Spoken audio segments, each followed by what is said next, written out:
ziua! Sunt Tudor Ștefan Gheorghiu și vreau să vă spun despre cartea mea preferată, Jurnalul unui puști.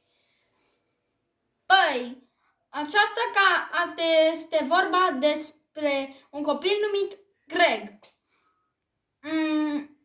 Și el își scria toate amintirile lui amuzante și aventurile lui în acel jurnal.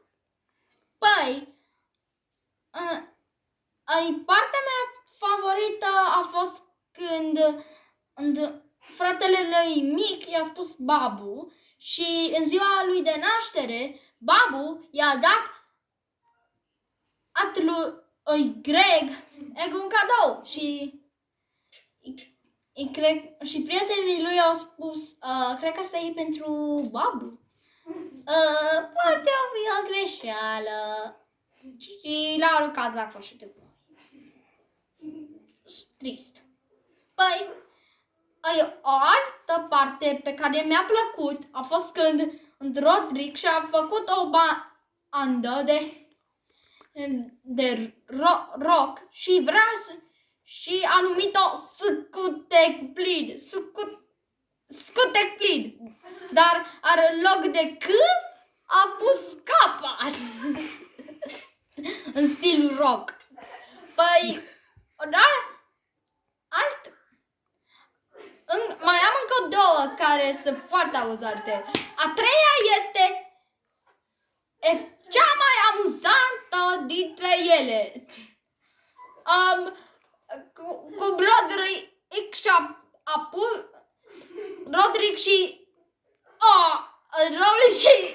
Greg au pus un om de zăpadă la rostogolit și Rowley a fost înțepenit.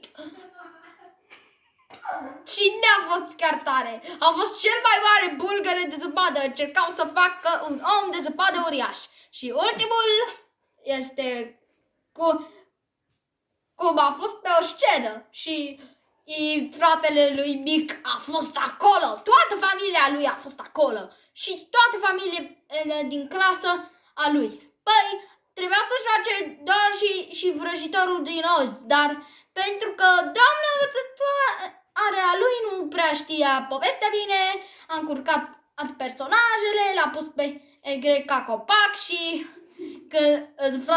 când fratele lui mai mic l-a văzut pe Greg, a spus Babu!